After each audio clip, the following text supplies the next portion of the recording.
I see that Howard has tried to preempt me by suggesting that Western identity is the 14 words. Of course not, because the 14 words would apply to any race concerned about the future of its existence. Obviously, the next generation should be properly parented and legitimate in order to maintain the quality of the racial and national gene pool, whatever your race, whatever your nation. Obviously, this is the case. So I'm saying that the problem with the West now, with its people afraid of the future and concluding that their ruling classes are evil, mad, or stupid, that's not the kind of identity anyone would like to have. If you want to reduce it into a more understandable form of identity, it would be that you are the child of parents who hate you, who never intended to conceive you, who regard you as an accident, and who love the neighbour's kids more. And if you go and complain to them about their parenting of you, the next thing they'll do is go to your school and tell the other kids to bully you. That's basically what Western identity is. Of course, we all have an identity, and even if it's a low status one, and currently Western identity is very low status indeed, because most Westerners hate their identity and wonder what the hell is happening. Now, yesterday I saw a movie with a white middle-class female. And having not been to the movies for quite a while, I noticed that a lot of the ads are, well, they're different for one thing. And the both of us agreed that, we kind of wanted to say, where are the white people?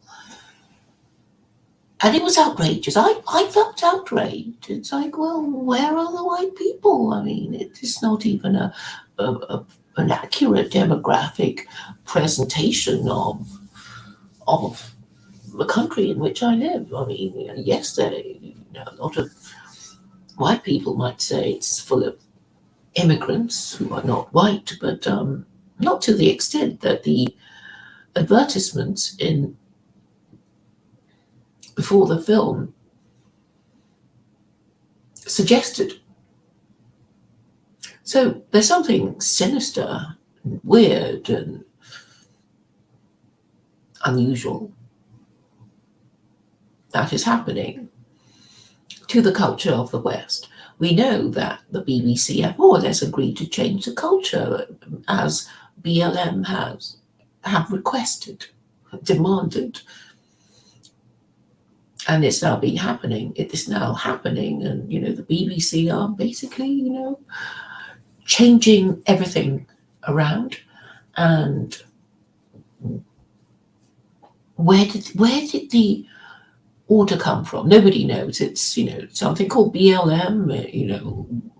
It's not even an institution. It came out of nowhere.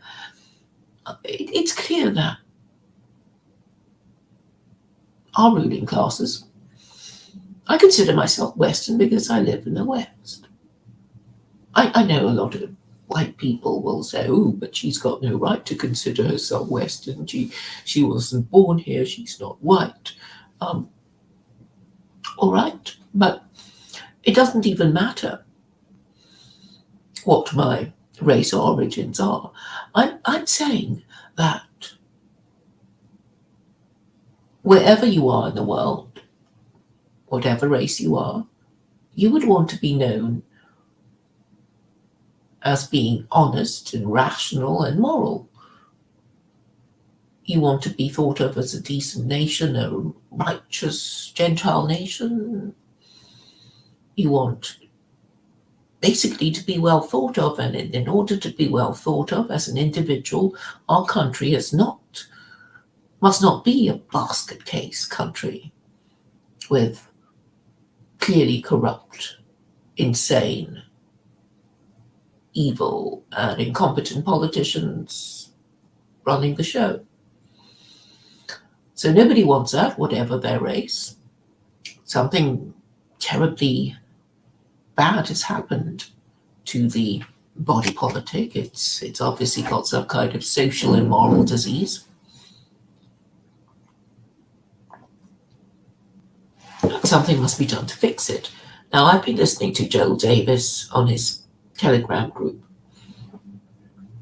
He has disabled me from posting, but I'm still able to listen to the live streams. I'm still able to raise my hand, so to speak, and ask to speak, but rather predictably, he has not given me the opportunity to give my 2 cents worth of what Western identity ought to be.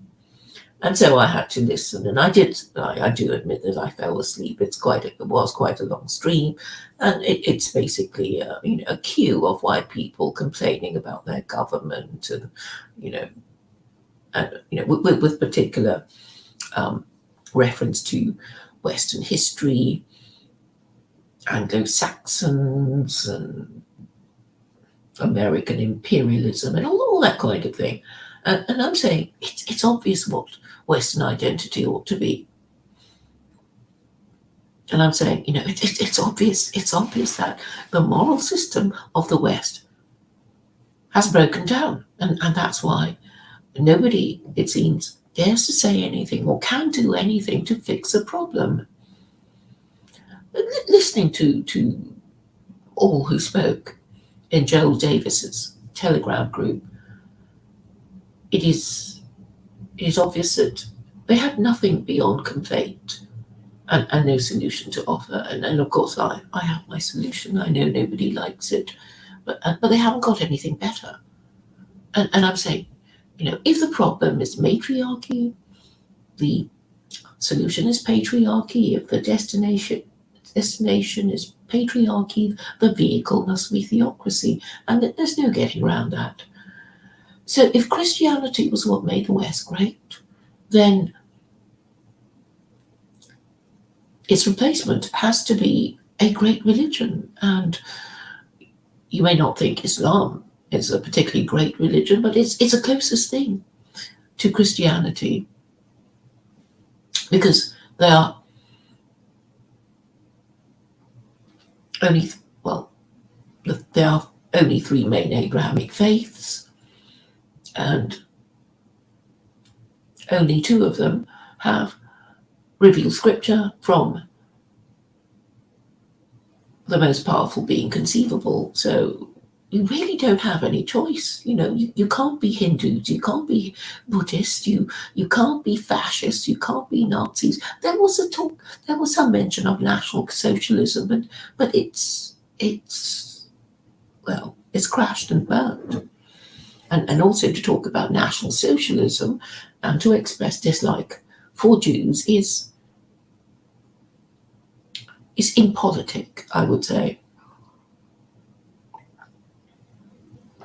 So whatever you think of Jews, they've got some kind of special protection, either from God, or they are, apparently genetically superior, or socially and culturally superior to the Gentile.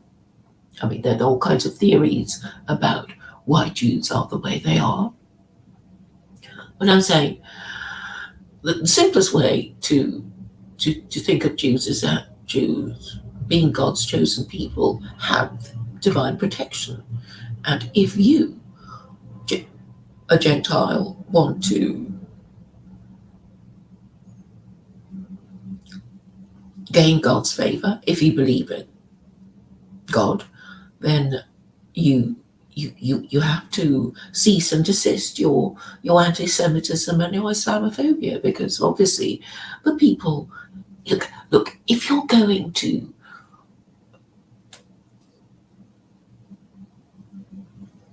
invoke the divine protection of the Abrahamic God, then you mustn't offend him. And if you question his wisdom in making Jews his chosen people, you are questioning his wisdom. And if you are hating Muslims and Islam, you are hating what is supposed to come from him. So you have to decide how you're going to go about getting protection from these Jews and these Muslims that these nationalists are forever obsessed with. It's obvious to me anyway. It's obvious to me that if you, as atheists, are always complaining about Jews and Muslims, then it's obvious what is the problem. You haven't got the divine protection that Jews and Muslims have. So, well, time to get yourself some protection then. And I know that Joel Davis is attached to Catholicism. We don't know why. I haven't quite discovered why. Presumably it's because he has some vague idea in his mind that Catholicism was, once upon a time the most powerful religion in the West. And he wants the protection of the most powerful religion in the West. Unfortunately, Catholicism is a spent force, and so is Anglicanism. And he identifies as Anglo-Saxon, and unfortunately, the Anglicanism of the Anglo-Saxons is another spent force. I wouldn't have thought that these conclusions require divine powers of analysis. I have come to this conclusion a long time ago, and have been trying to impress upon people around me that this is indeed the problem. You haven't got a religion, your political system is broken down, you have no way of maintaining morality and no way of regulating the morals of your ruling classes, and you need a new moral system. It's as simple as that. But unfortunately, Joel, with whom I've spoken, wouldn't allow me to make my point. I remember distinctly, raising my hand in this Telegram group, and then everybody went ahead and said their rather mundane things, made their mundane points, repeated the same old complaints. Of course, I understand that white people won't associate being white as part of an indispensable aspect of their racial, their identity anyway.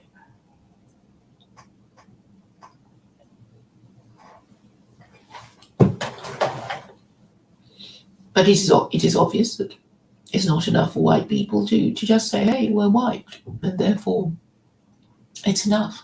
Because we know how much, I know anyway, even if white people have forgotten how much they used to fight each other, even when they were all white and all Christian in Europe. And Joel Davis doesn't seem to know that part of his history about the wars of the Reformation. He's completely blank on that. I have emailed him a few times. I don't know if he just deletes my emails unopened, which I think is a foolish thing to do, since he's not really getting many new ideas from his, in my view, rather mediocre associates who really haven't got anything more to say other than to add to the predictable and oft repeated complaints already of immigration, of it being the Jews and Muslims.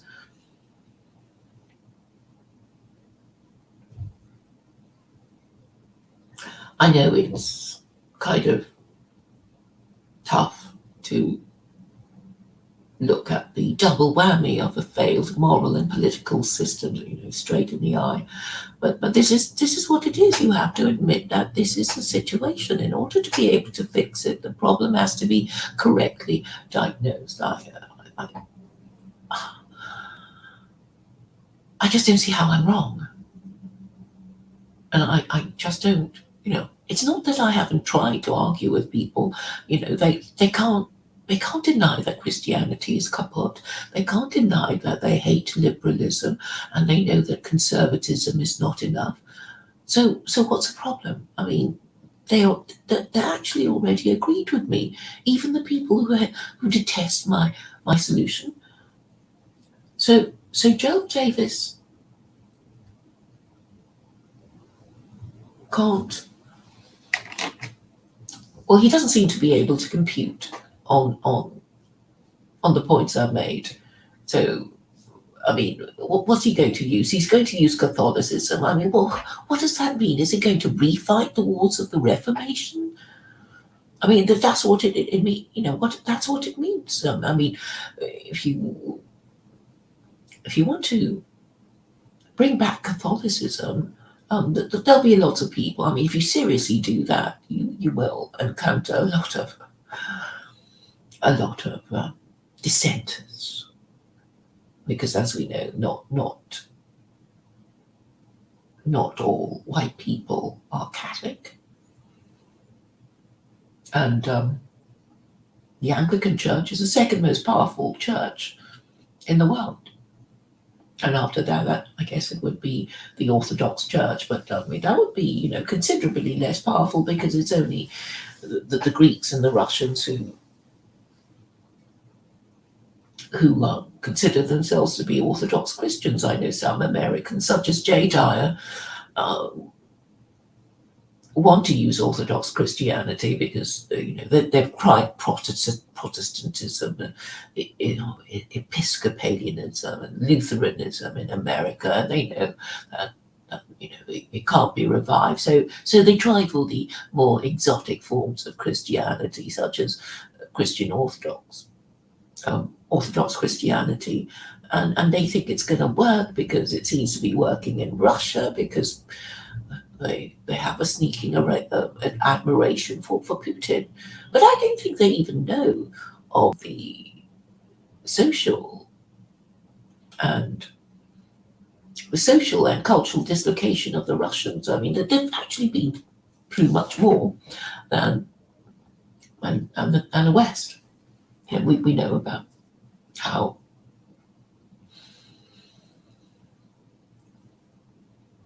bits of the Russian Federation have fallen off, how NATO have been surrounding the Russians, how Glasnost failed, and how communism failed, and how Tsarism failed. So if you think about it, I mean, I think the Russians are pretty much shell shocked from their political travails over the past century. So I don't think the Russians are really in a good state. I mean, they just have a sensible leader, which is Putin, who is the envy of the West. But maybe the grass is always greener, and I just don't see Orthodox Christianity as a way forward for any Westerner. It's so obvious that Christianity is kaput. And I suppose the typical Westerner can't get it round his head that 2,000 years of Christianity have crashed and burnt, and it's over. It can't be revived. It's a corpse. Voodoo is going to revive the corpse of Christianity.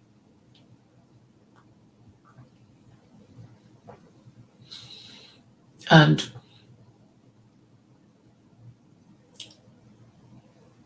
it's obvious why it can't be done.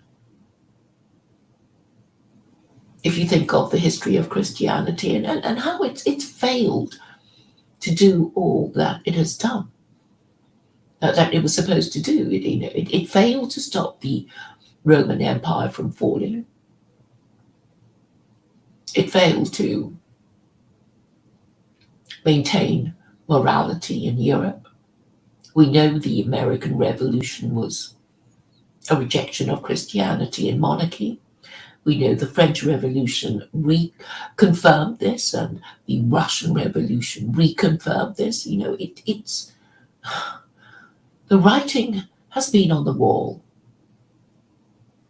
for over a century now, and still Westerners don't get it. There is no other choice. I mean, there is no. There is no alternative. Okay, I know all these national socialists. They hark back to the Weimar Republic, and they think, oh, that was the biggest kick Gentiles ever gave to Jews. And I guess that's what they dream about, in their anti-Semitism. They think, well, if only we could, give the Jews a kick again, or then they hark back to the times of the Crusades and fantasize about exterminating large numbers of Jews and Muslims in the Levant.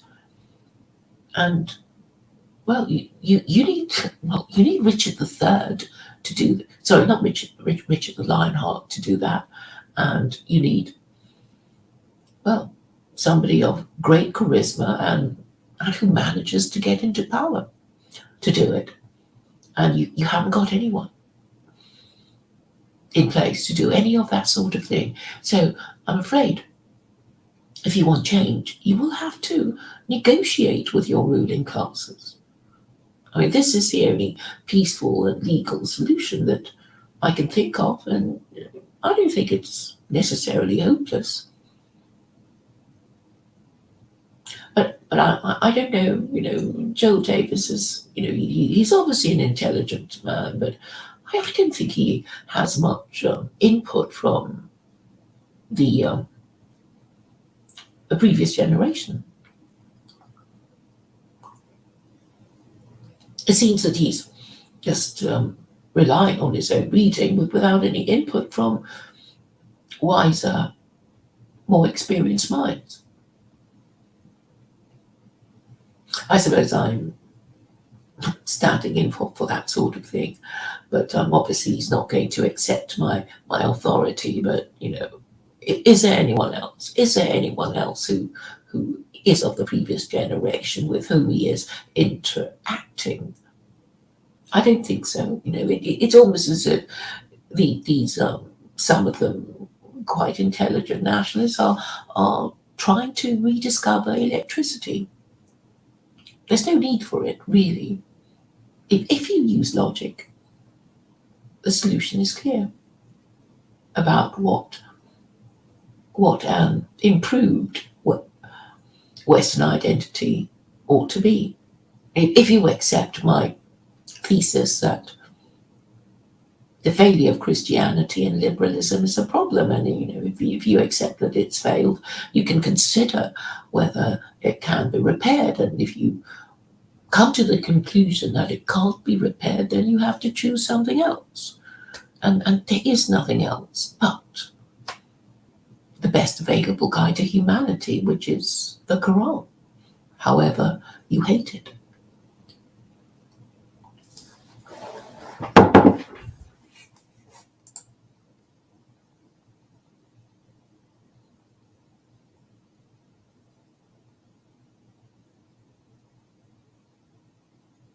So I see there are only 3 people, 3 live viewers. I can retitle it. I'm going to retitle it. It is obvious what Western identity should be, comma, Joel Davis.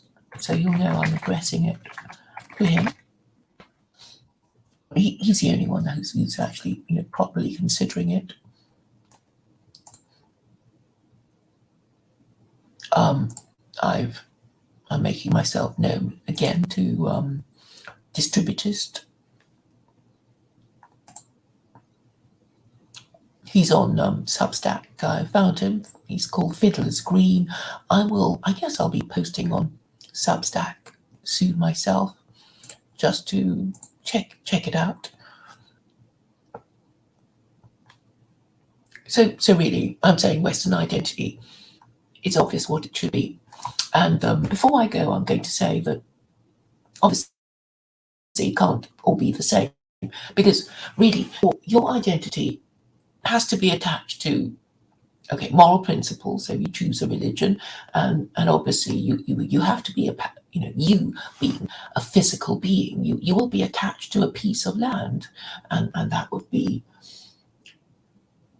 either the land of your birth or the land you are currently residing in, and its culture, whatever. So it would be religion, nationality that you'd be concentrating on, and obviously the Anglo, which is basically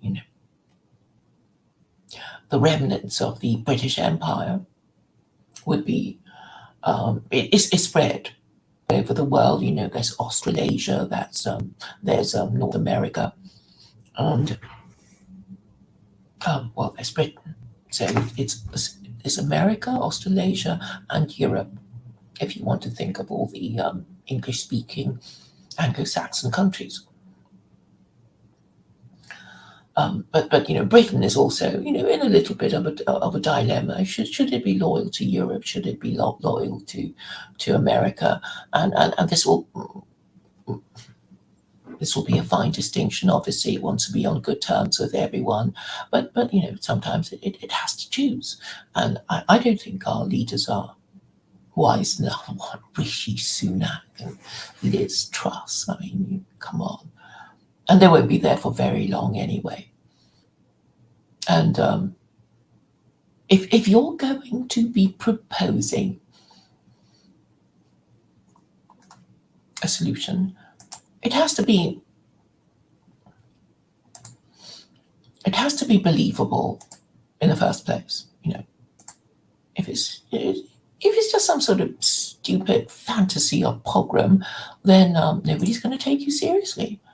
And as far as I'm concerned, my ideas, I think, are known maybe to the deep state.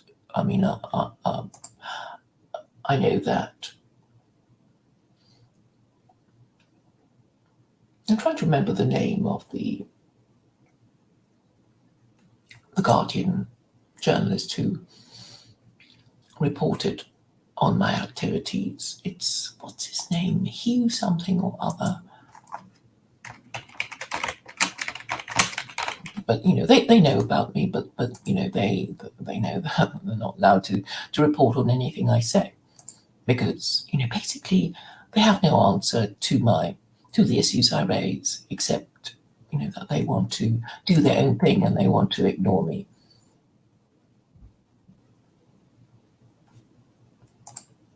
Let me try and think of his name.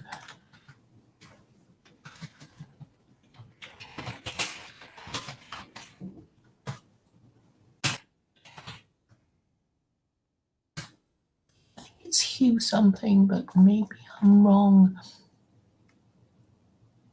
Hugh Meir.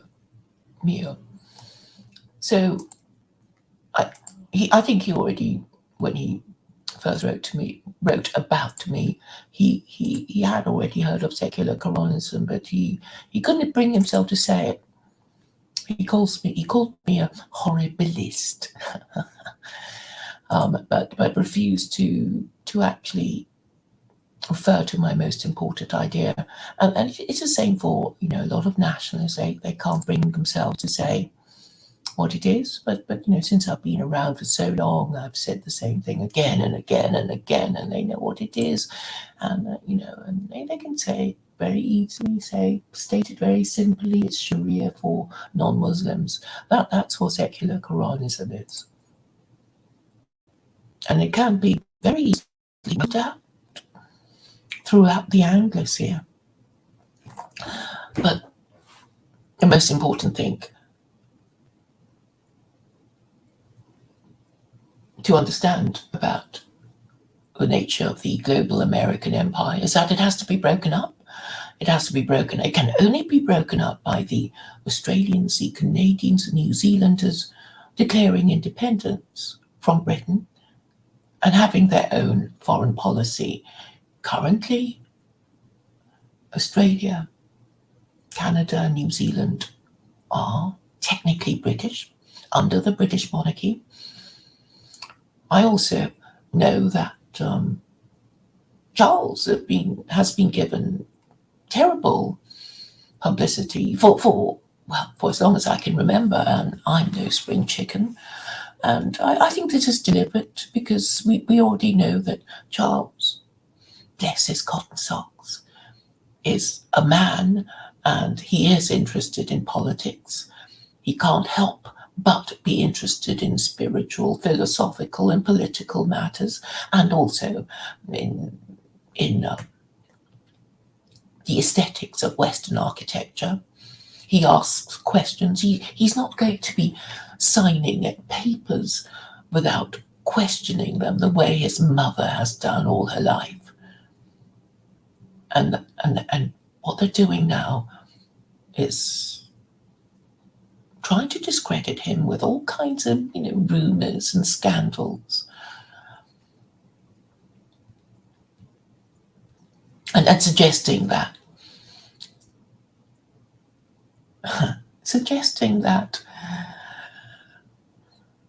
the monarchy should skip a generation, and the throne should go straight to William, who won't know anything and who will follow orders, because how the deep state operates is by appointing unqualified and inexperienced people promoted beyond their ability and experience, who will follow orders and who will rubber stamp anything the deep state wants. And Charles won't do that. And that's why his reputation is being trashed. So the simplest way to break up the American empire is for Australians, Canadians, and New Zealanders to realise their own white identity and have their own independent foreign policy, which is nothing to do with allowing, inadvertently becoming part of NATO, right? The marine empire of the American empire of America cannot function without friendly places in Australasia to stop at, shall we say. And this is what the Americans should encourage Canadians and Australians and New Zealanders to do. And then the American empire can be peacefully broken up, legally and peacefully, and everybody can live happily in their own Western nation with their own unique geopolitical interests and do what is obviously in their national interest rather than be tied together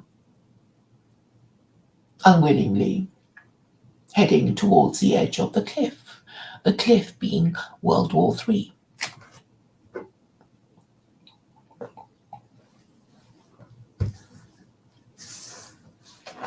Does this make sense to everyone? It's pretty radical, I know. So the most important aspect of Western identity is that all these white people scattered across the world come to a realization of their own geopolitical interests. And they are different.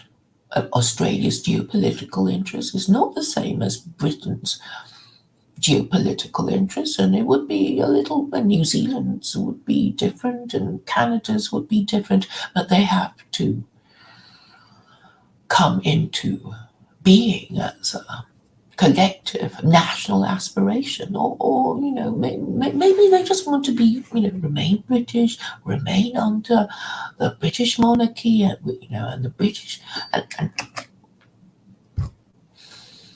and Britain is, of course, already a US vassal state, a US missile base. with no independent foreign policy at all. And the most important part of our own identity is to know who we are.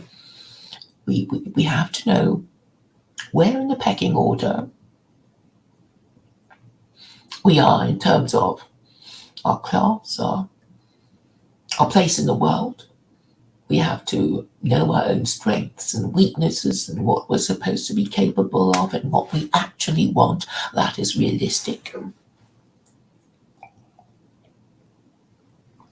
But I think the actualization of the national consciousness of white people in Australia, in Canada, New Zealand are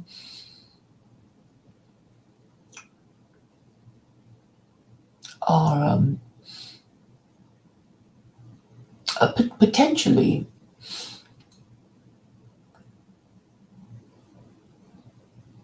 seismic event. But but once it is realized, it will break up the American empire peacefully and legally. The Americans, well, I think most Americans, to be fair to them, do not want to have an empire. I mean, after all, America, of all countries in the world, is self-sufficient. It can, well, it doesn't need to go around looting other people's resources. It's got enough of its own. The American people don't want to die in imperial wars. And we all, well, some of us know that American foreign policy was not about refighting the wars of Britain against its European neighbours. There was something like that in the Spanish-American War, but that was a long time ago, and that was the winning of that war established WASP supremacy.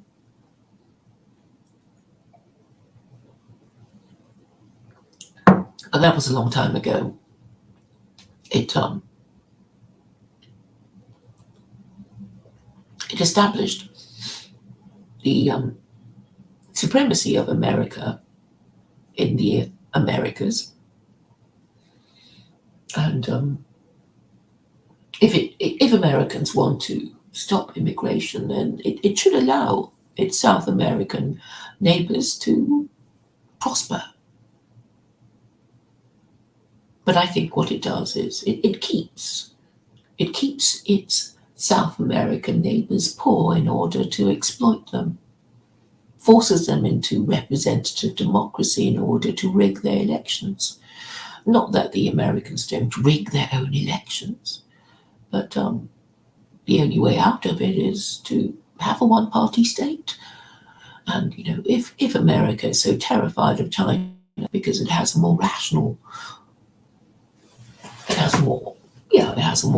government and foreign policy, then, well, then let it become more like China and become a one-party state. After all, an ever more perfect union means a unitary state for America. So we will see if the Americans actually manage to stay together, or there will be a series of secessions that will obviously weaken America and engulf it in a second civil war. I mean, this is all supremely predictable if it doesn't acknowledge the fact that most Americans are not happy with their government and detest their ruling classes. And this is a toxic cocktail of revolution and war.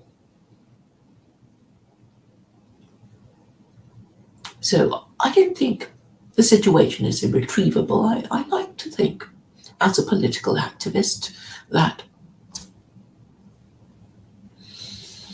people can change their minds. I've expressed myself clearly. My solution is simple. My diagnosis is accurate. I have also been consistently saying the same thing for many years. So I'm not some, flash in the pan person.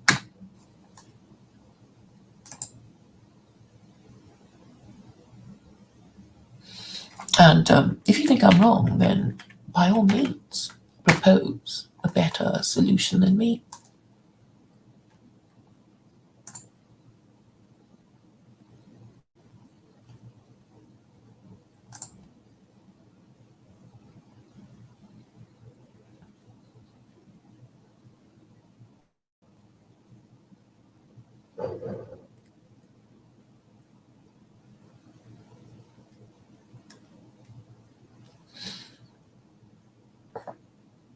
Well, a disappointing stream. Obviously, nobody's interested in these things, or my algorithms are being deliberately suppressed because of my, well, radicalism, I suppose. So the problem is that nobody in the chat is anybody with any connections. They may understand me, they may agree, but they have no one to pass a message up to, because the chain of command in the West amongst men is broken. It's as if it's suffering from motor neuron disease. So what I say is only heard by people who've heard it 1,000 times before, and who have no one to pass it on to.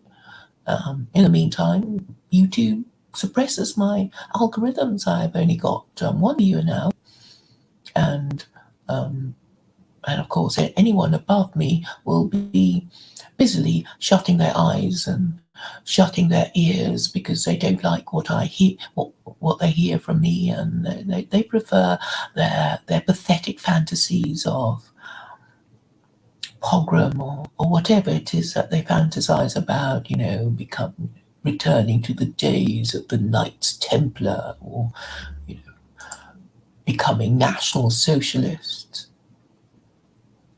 And perhaps there is no hope, but this is my solution anyway. So thank you for listening. One person watching.